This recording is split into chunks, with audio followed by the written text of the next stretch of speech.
Good morning, everyone. Members of the media, thank you for joining us today for this press conference. Mr. Ramesh Lawrence Maharaj, Senior Counsel, and I act for and on behalf of businessman Michael St. John. We are assisted by attorneys Aaron Morales and Nicholas Sant. A very serious issue of both human rights and constitutional rights as it affects the security of the person where false information is held by a public authority. Mr. Maharaj will elaborate on the facts and law which have caused Mr. John to become the victim of false, misleading information on the database of the Trinidad and Tobago Police Service, which has seriously injured his reputation and continues to do so. A pre-action protocol letter has been dispatched to the Commissioner of Police for her immediate attention on behalf of our client and is copied to Mr. David West of the Police Complaints Authority, seeking legal redress pursuant to the Freedom of Information Act to correct and delete the false and misleading information contained. Mr. St. John is widely known for his long-standing and successful music promotion company, Tower Promotion Company Limited, which has brought many international artists to the country and the wider Caribbean. He has contributed significantly to the development of the music industry with the production of large events and concerts with major international music artists such as Damian Marley, Jacquio, Sean Paul, Barry's Hamilton, Peebo Bryson, Barrington Levy, Wycliffe Jean, Lauryn Hill, Beanie Man, Anthony B., Bounty Killer, Sizzler, Buju Banton, Elephant Man, Supercat, Capleton, DMX, and many others. Many of these concerts had attendances that exceeded 30,000 patrons. He has mentored and sponsored many young local artists, DJs, and other in the entertainment industry in Trinidad and Tobago and the wider Caribbean. In addition to his music production company, Mr. St. John has successfully owned and operated several businesses in the service and entertainment industry. Mr. St. John discovered in 2022 that information regarding his personal record were being kept in a database system by the TTPS. It included false and misleading information about him. His attorneys at the time wrote to the TTPS seeking to have this matter investigated and the false information removed. Regrettably, the issue of misinformation was not addressed, yet the TTPS confirmed a clean record. This was discovered by our client during a U.S. green card application interview at the U.S. Embassy in Trinidad. He learned that the information in the local system hindered his application. This led Mr. St. John to investigate the allegations in the local system. These findings concerned our client as prior to his U.S. green card application, his U.S. lawyers retained on the matter confirmed that there were no pending matters or issues in the United States that could affect his application. The revelation of this false information stored on a TTPS database raises serious issues on the integrity of the system and the damage not only to our client but others who may be unaware of the existence of this data system where information could be stored and manipulated.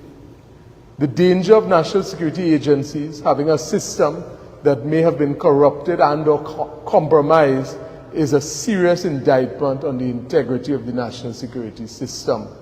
The recent statements by the Prime Minister on the Security Services Agency, SSA, and its operations were alarming and raised serious concerns about the national security in Trinidad and Tobago. This matter compounds the concerns of our client, Mr. Michael St. John. The right to privacy and the protection of the law are fundamental human rights. However, the duty to keep accurate records is equally fundamental. Erroneous and false records kept by a public authority are detrimental to the safety and security of any individual who falls prey to a system that is capable of manipulation. If a person is falsely described as a money launderer, drug trafficker, child molester, terrorist, or person engaged in human trafficking or corrupt activities in this system, the consequences would be dire. The age of digitalization governs our lives, where a simple post can be disruptive, and the use of AI can alter the identity of any individual. With the risks that come with digitalization is the responsibility of public agencies to jealously guard the integrity of information stored on members of the public. The duty and responsibility to protect the rights of the individual is paramount to upholding the fundamental and constitutional rights of all citizens.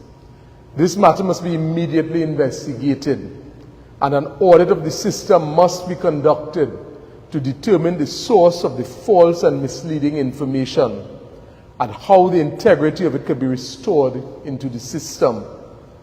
The United Nations, by resolution adopted by the General Assembly on 18 December 2013, called on all states to respect and protect the right to privacy, including the context of digital communication, to take measures to put an end to violation of those rights and to create the conditions to prevent such violations, and ensuring that the relevant national legislation complies with their obligations under international human rights law, to review their procedures, practice, and legislation regarding surveillance and communication, their interception and the collection of personal data, including mass surveillance, interception and collection, and with a view to upholding the right to privacy by ensuring the full and effective implementation of all their obligations under international human rights law, to establish and maintain existing independent, effective domestic oversight mechanisms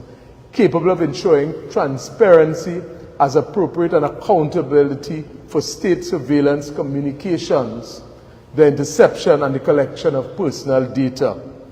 In light of these circumstances that compromise the rights of Mr. Michael St. John, our client wishes to have his records cleared and by extension his name.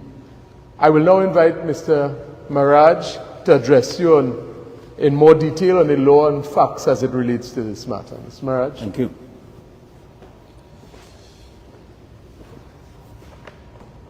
Thank you very much, Mr. Lalla. Good morning to all the members of the media and to all those who are present. I would like to say good morning to all the persons who are listening on the live broadcast, and who would be a good day to anyone who will be listening on any rebroadcast. I would like to extend special thanks to members of the media for accepting our invitation to attend this media conference. We have called you here this morning to tell you about the facts of a case which show that Mr. St. John, the subject of the case, had his character and reputation damaged, and I would say almost destroyed. The facts of that case emphasizes the importance of individuals to be able to correct false and inaccurate personal information which are held by public authorities. It brings into focus the Freedom of Information Act, which I had the fortune to pilot in the Parliament of Trinidad and Tobago in 1999 when I served as Attorney General and Minister of Legal Affairs. The storage of false personal information of individuals and the fact that this can be disclosed to embassies, insurance companies, banks, etc., can cause severe damage to individuals and can, in effect, cause their character and reputation to be destroyed. This matter involves the constitutional right to privacy and to the enjoyment of family life. This is a right which is also guaranteed in the Constitution of Trinidad and Tobago. This morning, I want to demonstrate to you the facts of this case and to show you how, if this can happen to Mr. St. John, it can happen to every individual in Trinidad and Tobago. Having this conference here this morning is for, in effect, to give a public legal education to people in Trinidad and Tobago to see the seriousness of this matter. At the heart of the issues would be whether the Trinidad and Tobago Police Service can hold personal information of an individual which is false and inaccurate, and which the police service admits that the information is false and inaccurate. But that information can be accessed by other agencies and entities, including banks, embassies, and the police service refuses to correct the inaccurate and false personal information. The evidence which Mr. St. John has provided to us shows that by the TTPS, I'll refer to the Trinidad and Tobago Police Service as the TTPS, by the TTPS storing and holding false and inaccurate personal information of him on its database, including what is called the Verdex system, Mr. St. John has suffered and continues to suffer grave injustice. He is a victim of false and inaccurate entries of his personal information in the database of the Trinidad and Tobago Police Service. The Trinidad and Tobago Police Service issued to him a certificate of good character and that he had a clean record. But notwithstanding that certificate of good character, the TTPS database, including its Verdex system, contains false and incorrect information which portrays him as a person who does not have a good character. The TTPS has been asked to correct that record, and they have refused to correct it. And so that is why we are going to take action to compel, and I'll show you how we will compel them to correct it. If they do not, the courts will compel them to correct it. The Trinidad and Tobago Police Service has not denied that the information is incorrect, inaccurate, and false. It has admitted that he has a clean record, but is not prepared to take action to correct that record. We say the TTPS cannot use its database to publish false and inaccurate personal information of individuals and allow that information to be accessed by other agencies or entities. And when the TTPS is confronted by an individual on the false information, for the TTPS to correct that false information, for the TTPS to take the position to distance itself from the said information and claim that the TTPS is not responsible for storing and holding the false and inaccurate information on its database system. I want to give you a summary of the facts which the investigation by Mr. St. John has revealed. Mr. St. John obtained a certificate of good character and clean record from the police service. That certificate, together with documents and information, was submitted by his USA lawyer, Mr. Royce Russell, to the National Visa Center in the USA in an application made by Mr. St. John to get a green card. The National Visa Center in the USA stated that Mr. John satisfied all of the requirements and criteria for him to get the green card. But the last stage of that application process was for Mr. St. John to attend an interview. And that interview was fixed to be held in Trinidad at the Trinidad and Tobago Embassy of the United States Embassy in Trinidad and Tobago. his USA attorney at law arranged for Mr. St. John to have that interview conducted in Trinidad. The embassy had all the relevant papers for the application for the green card, including a recent certificate of good character and clean record of Mr. St. John issued by the TTPS. At the interview, however, the visa officer at the USA Embassy in Trinidad told him, Mr. St. John, that there was something in his local records which affected his application for the green card. He was told that they could not tell him what the information is, but that he should try to sort it out with the local agencies and then reapply for his green card. That occurred in 2017.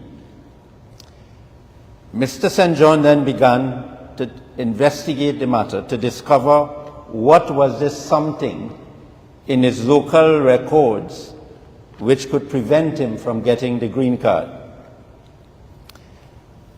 All his investigations with the police service showed that he had a clean record, a certificate of good character.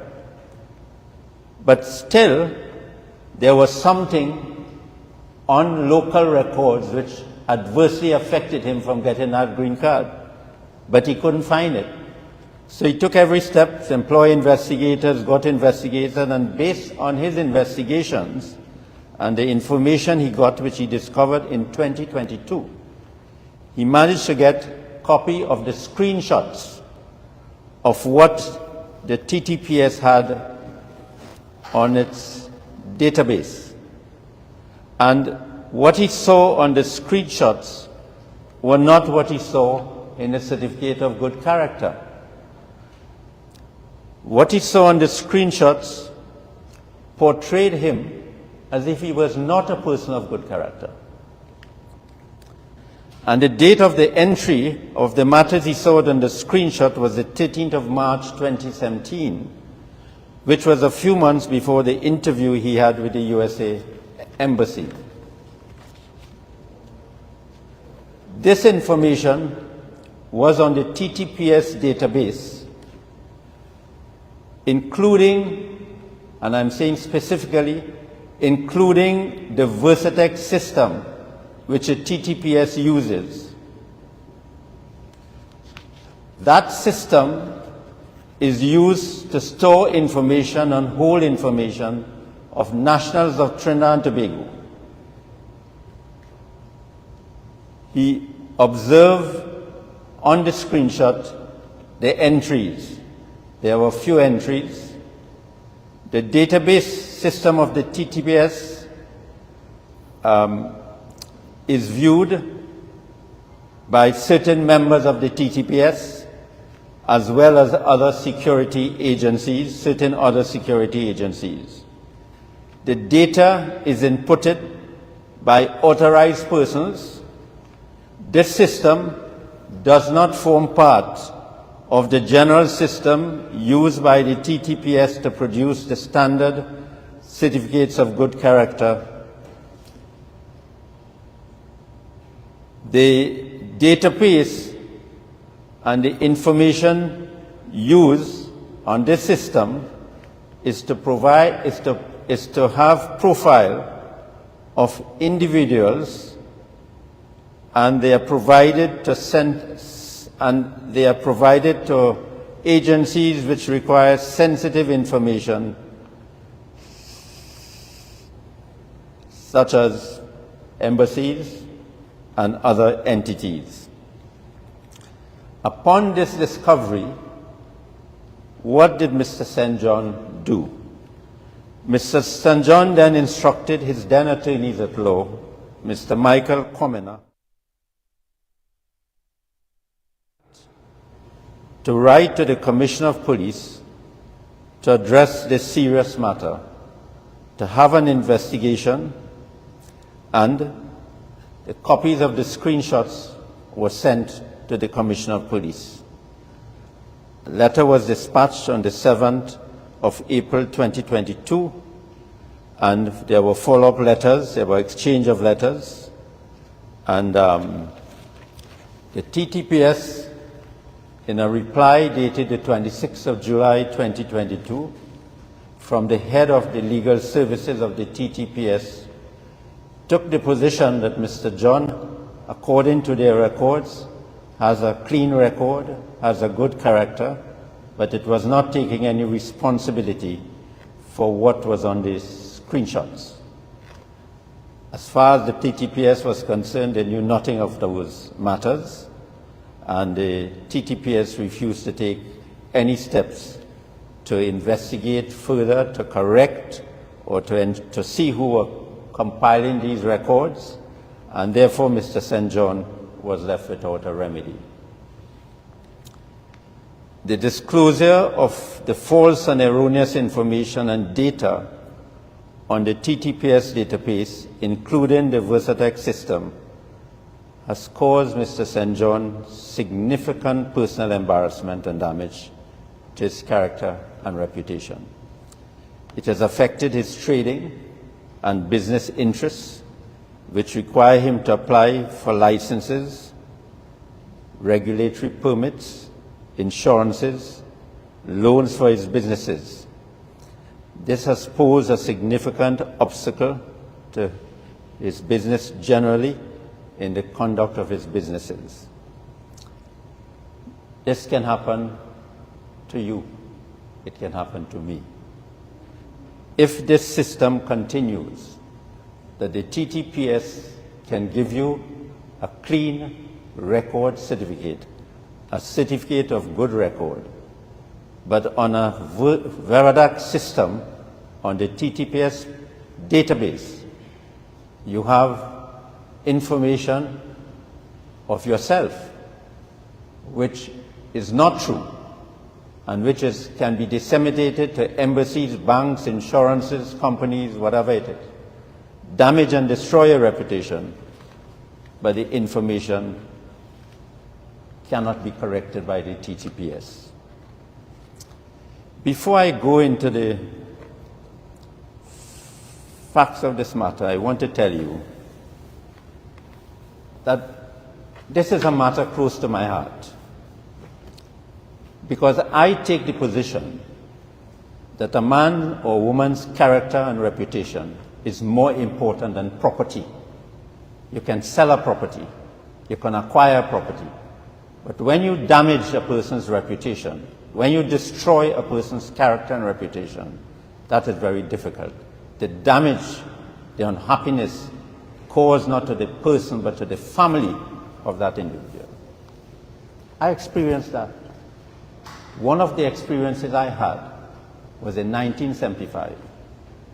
I was fighting for the rights of an individual before a judge. The judge took the position that I committed a contempt of court. He ordered my arrest. He sent me to prison for 7 days.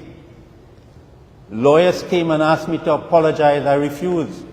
I was offered a pardon. I refused. I was offered to go to the Court of Appeal and apologize to the judge, and I refused. I said I'm going to fight this to the end. I fight in the High Court, the Court of Appeal, and it was vindicated in the Privy Council. My character and reputation was vindicated after years of fight. So this is close to my heart, and that is why I am part and parcel of this battle to have it corrected. The Privy Council, in a famous case called Reynolds and Times Newspaper Limited, recorded in 2001 two appeal cases at page 201, stated these few words: reputation is an integral and important part of the dignity of the individual. It also forms the basis of many decisions in a democratic society, which are fundamental to its well-being. Whom to employ or work, or for whom to promote, whom to do business with. Once besmirched by an unfounded allegation, a reputation can be damaged forever. especially if there is no opportunity to vindicate one's reputation. When this happens, society as well as the individual is the loser. That is why I am in this battle. And I want to tell you something. When I became the Attorney General of Trinidad and Tobago, in 1999, I decided that I would go to the Cabinet to have a law introduced in Trinidad and Tobago called the Freedom of Information Act. I got Cabinet approval, and I piloted that bill in the Parliament. It became the law. But when that bill was being drafted, that was a bill, that was to be a law, and that is now a law, in which government entities have to provide information, public information, to individuals. Anyone who wants to get government-held information or public utilities information can apply. And if you apply and they refuse you, the court can enforce that right. I insisted in 1991 that it must not only protect public information, it must also protect the personal information of individuals. And I included in that bill, which is the law in Trinidad and Tobago in Section 36 of the Freedom of Information Act, if a public authority is holding personal information of an individual, and that personal information is false or inaccurate, that information must be corrected by the public authority. And if the public authority does not correct that information, the person can go for a judicial review and the court can compel the public authority to correct the information. Section 36 and Section 39 of the Freedom of Information Act. When we were conceptualizing that law in 1999 at the Attorney General's office, with the Law Commission and all the people in the Law Commission, we looked at all the countries which had freedom of information legislation. England did not have it to correct personal information. Other countries did not have it. A few countries had it, and I insisted that we must have that as part of the law of Trinidad and Tobago. I am happy today that I can utilize that law to get justice for Mr. Errol St. John. Let me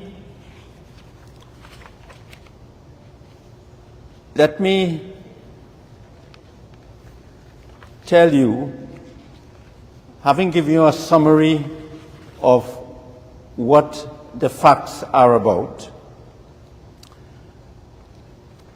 I want you to know that the letter that was written by his previous attorneys at law made it clear to the Commissioner of Police. The letter written by Mr. Commoner and Mr. Hackett.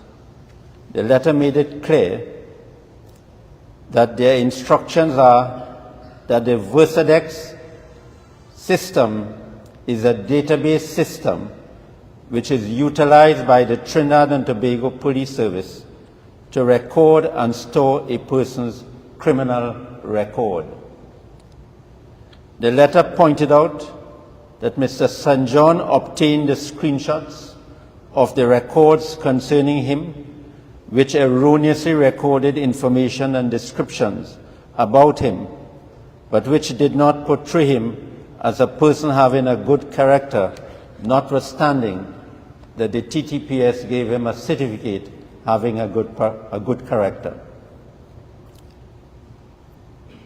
The letter pointed out that Mr. St. John's concerns were heightened by the possibility of such information adversely affecting his trading business, and the letter called upon the Commissioner of Police to investigate, give them the name of the database, the VERSADEX database, and give them all the relevant information.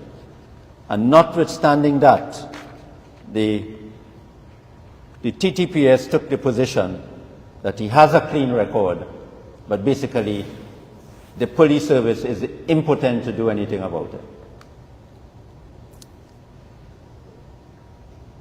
Mr. St. John got more screenshots. He got more screenshots in 2022, and in 2024, he got more screenshots. And the screenshots changed some of the information, but did not change the fact which showed that he was a person of bad character. So it showed that there was activity on this database from 2022 to 2024, and it's the TTPS database with the VINCENT system. So therefore, he continues to be a victim of the false and inaccurate entries. Now, it may be that the police service or the TTPS believes that he cannot do anything about it. So I've told you about Section 36. I wanted to tell you what Section 36 provides. It provides that inaccurate is defined as incorrect, incomplete, inaccurate, misleading. And it says that the public authority can be required to correct information, and that information can be corrected by either amending it, supplementing it, and or deleting it. So the TTPS had an option.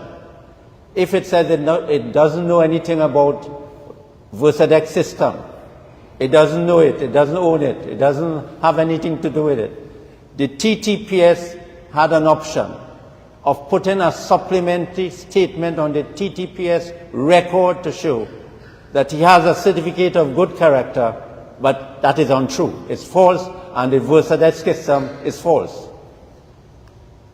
They didn't do that.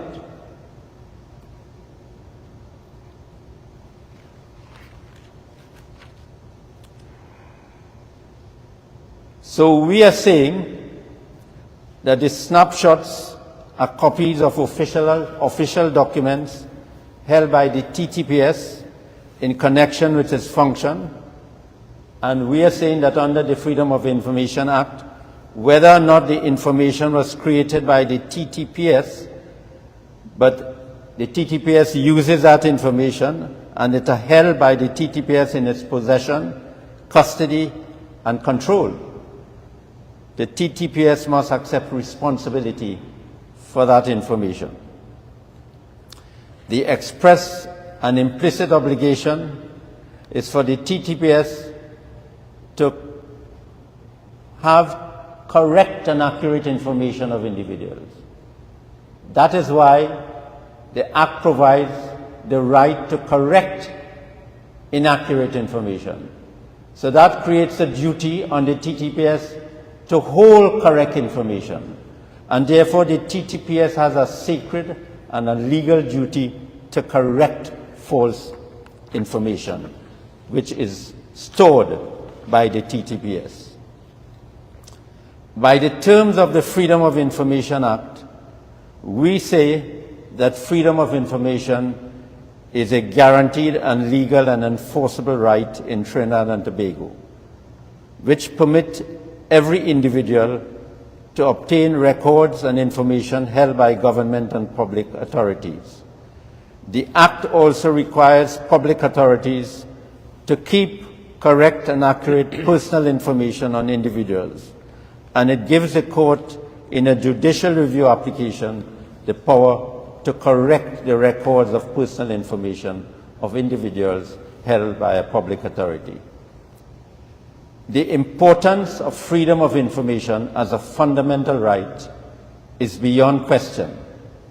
In the very first session of the United Nations General Assembly in 1946, the UN adopted a resolution 59-1 which stated, and I quote, "Freedom of information is a fundamental human right and the touchstone of all freedoms to which the United Nations is consecrated." Abid Hussain, the UN Special Rapporteur on Freedom of Opinion and Expression, elaborated this in his 1995 report to the UN Commission on Human Rights.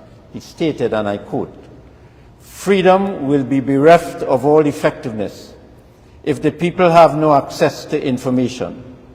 Access to information is basic to the democratic way of life. The tendency to withhold information from people at large is therefore to be strongly checked." It is recognized that freedom of information is a right which underpins democracy and the rule of law.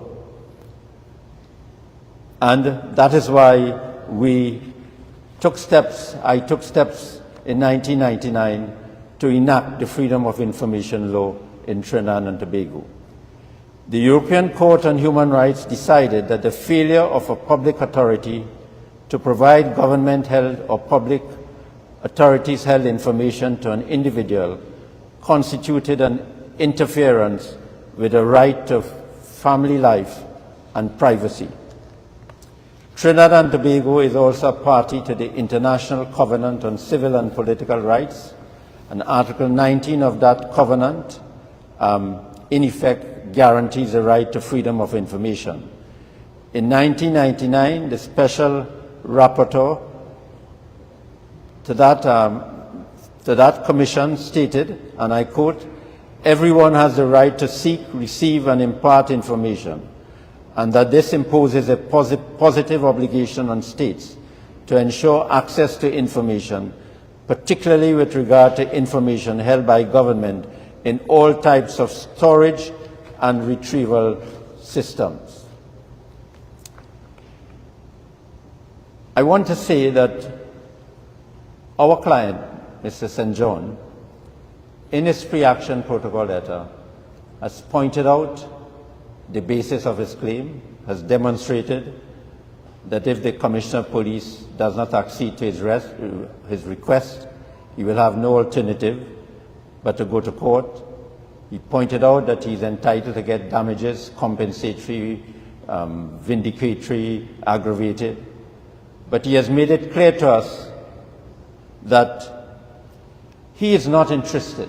He's not mainly interested in damages or compensation. His main aim is to vindicate his reputation and his character. And that if the Commissioner of Police corrects the record to reflect what is in his certificate of good character, he doesn't want to file any claim, he doesn't want any damages, he doesn't want any compensation. He just wants justice. He wants his name to be cleared. So this is not a man who is seeing a problem which occurred in the executive arm of the state and is using it to get money or compensation or damages. This is a man who is genuinely fighting to get what is due to him, what the law tells him he must get, to get his record, his personal records corrected.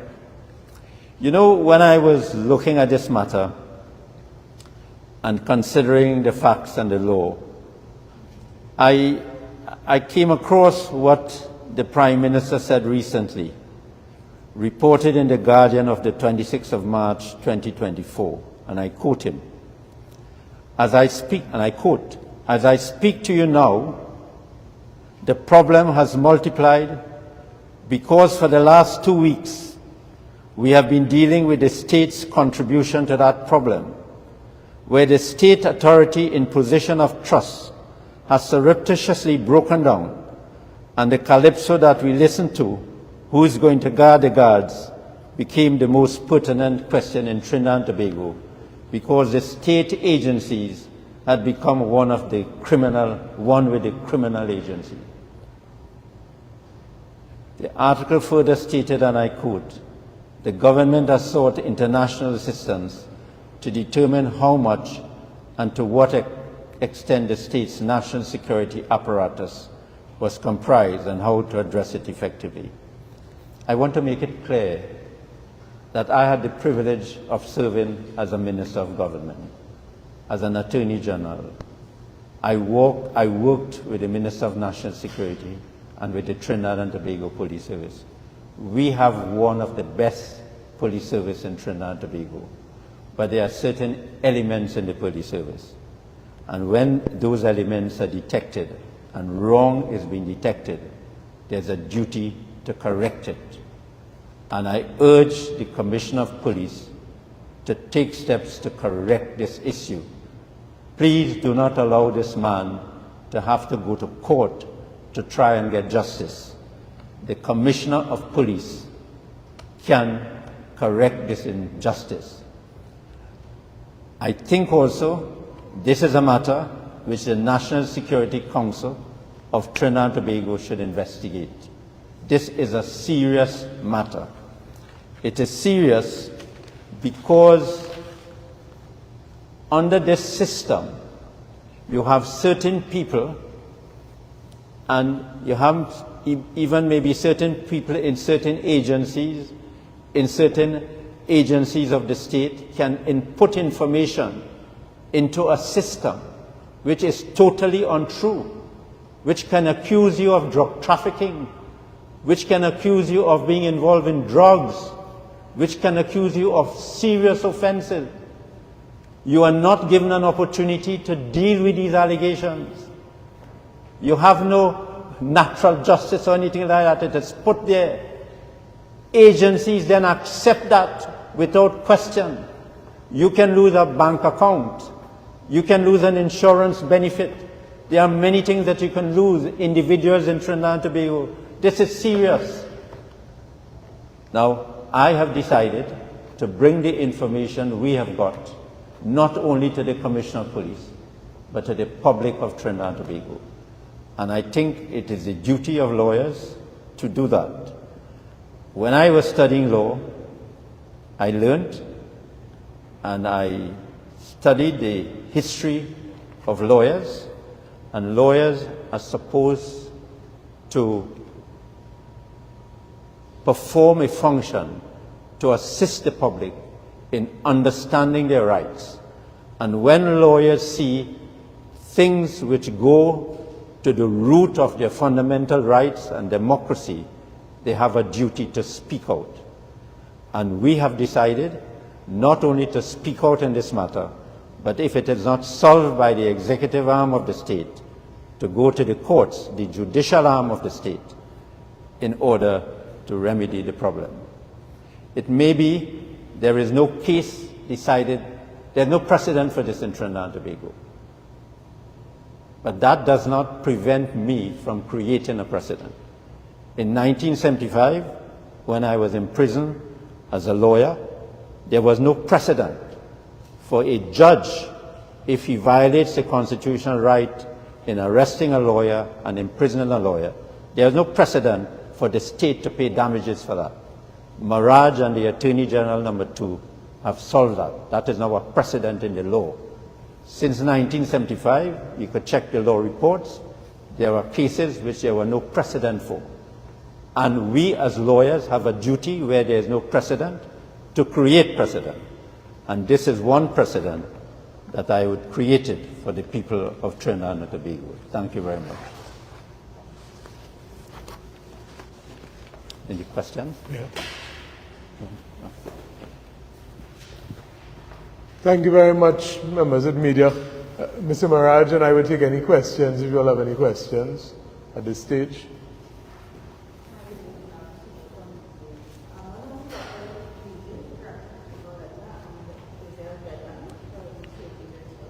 It was dated 19th of April, yesterday, 2024, and a 14-day deadline for response of the Commissioner of Police.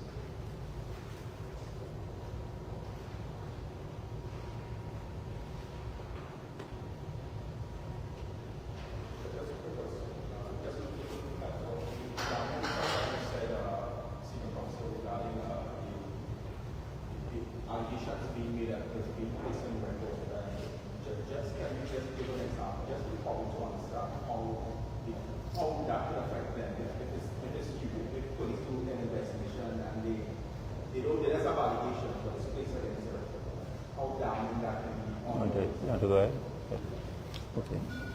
Well, let's say there's a member of the media and somebody doesn't like you but you went and you got a certificate of good character. But they have access, whoever this individual is or individual, they have access to input data into that system, in the Veridac system, the TTPS Veridac system. They can put whatever information they want. And if you go, let's say you want to take out an insurance policy, the insurance company sometimes would ask for an investigation on you. So what happens if you go to the police, or if the insurance company employs a security agency, the police may not access that system because they will give you a certificate of good character. But the insurance company or the bank or other people will employ an investigator who will access the different systems. And that is what happened in this case. What happened in this case, Mr. St. John did not get one certificate of good character. He got several. Even from 2022 to present time, he got several certificates of good character. Now, I had it in my note, but I forgot to mention it. Mr. St. John had one problem in his life. He had a minor immigration offense in America. The USA National Visa Center said in law that does not prohibit him from getting a green card. That is the law. The authorities in Trinidad knew about that, but it is about convictions in Trinidad and Tobago. He has no conviction anywhere else in the world. So, but they give him a certificate of character several times. So you can go and you can get several certificates of good character and clean record.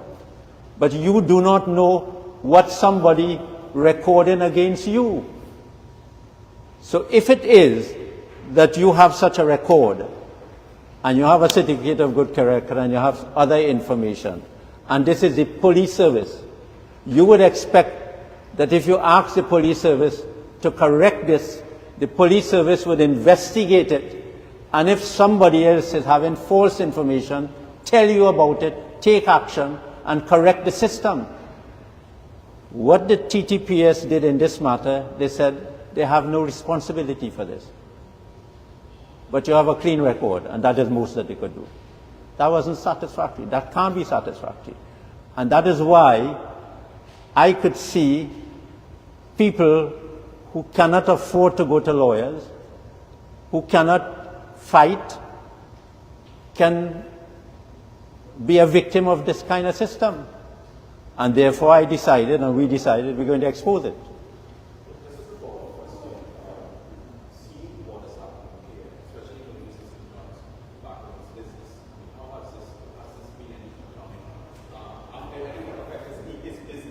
Has it been? How has it affected him as a businessman? Oh yes, I said so. It has affected him as a businessman because remember when he goes to the bank, he has a problem. When he has to take out licenses, he has a problem. His businesses has been reduced to some extent because you are the discretion of an insurance company or a bank. If you want a loan, they look at you differently. So if you're a businessman running a business, I am saying this because I think business people could be mostly affected in the volume of how they would be affected because it will affect their businesses. Individuals would be affected in a different way. It affects their character and reputation, which is very important. But this is not right. It has to be corrected. You know these things happened in 2017 and in 2022. Is Mr. St. John, is he concerned about who put those information there? Or does he just want to extinguish from his record? Well, it'll be difficult for him to know who put it. Because, I mean, he would like to know who put it. Because if he knows who put it, it maybe could give him an action and sue for libel and things like that. But his main concern now, remember this man has lived with this for so many years, he has been trying to get it corrected. And his main aim is that he values his reputation and his character, and he wants that to be cleared. And Mr. Lalla has talked to him more than I have spoken to him. You could probably tell. And I would just add on what Senior has said, that this is meant to be a confidential system.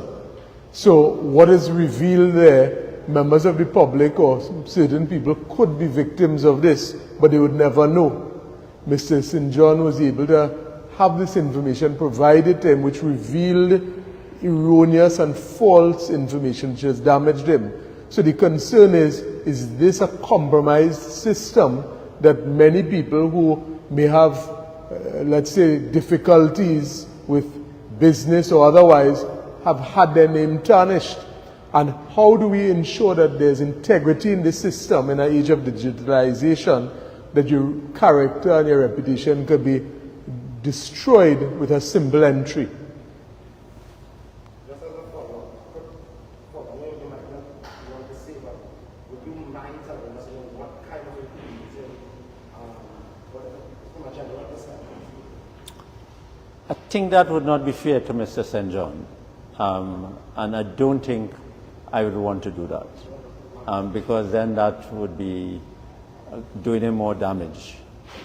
I think it's sufficient if I could tell you that you have a certificate of good character and you have information which does not portray him as a man of good character. Okay?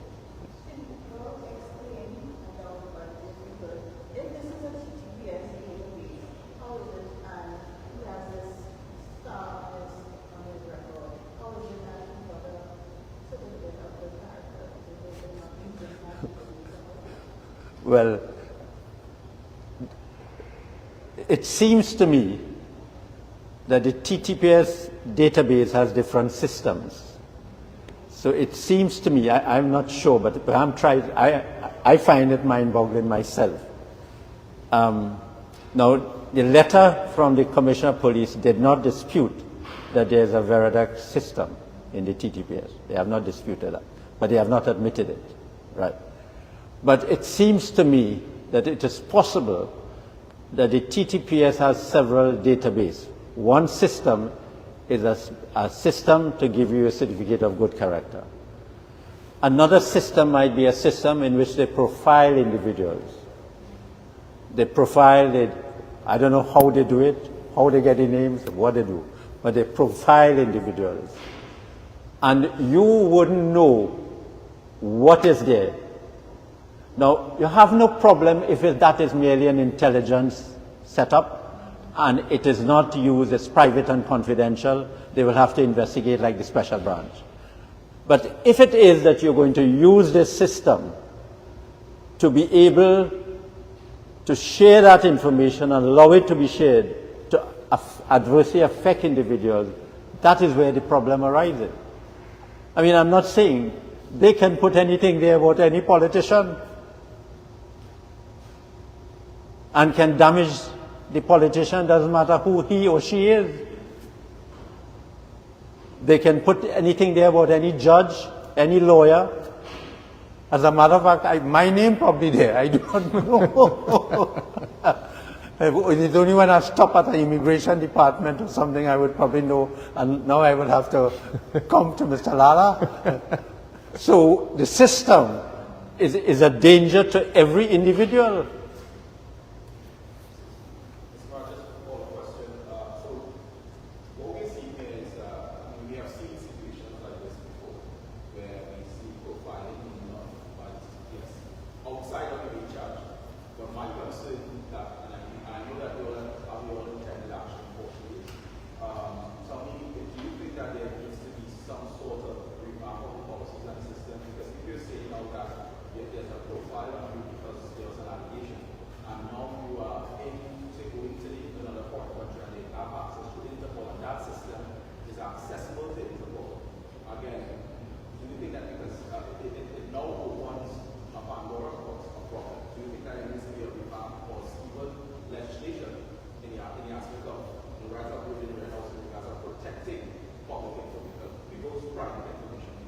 Well, I think the government has to look at this. I think it is a matter which the government has to look at. Now, I want to make it clear, because I had some experience in this. if it's merely an intelligence gathering unit in which they accumulate intelligence, and sometimes that intelligence can be false intelligence, but that is private and confidential. That's not supposed to be divulged by anybody or to anybody. One can understand that because that happens in every country. But that is not what is happening here. What is happening here, you have this Veradex system which has been used to profile individuals, to which other entities, individuals and whoever have access to it. Because how it is that the investigators who investigate this matter could have got the snapshot, could have got things, and they know the system, and the name of the system has not been denied. So it means that the system exists. So if it is not in the TTPS, where the system is, who owns the system, who is operating the system, that is important for the government to know, and that is why I say the National Security Council should conduct an investigation into this. Who's guarding the guard? Who is guarding the guards? In the words of the Prime Minister. Okay, anything else? Well, thank you very, very much. It's so good to see some of the members of the media I knew in my day in public life, in my days in public life. So good to see you. Okay, all the best. Thank you.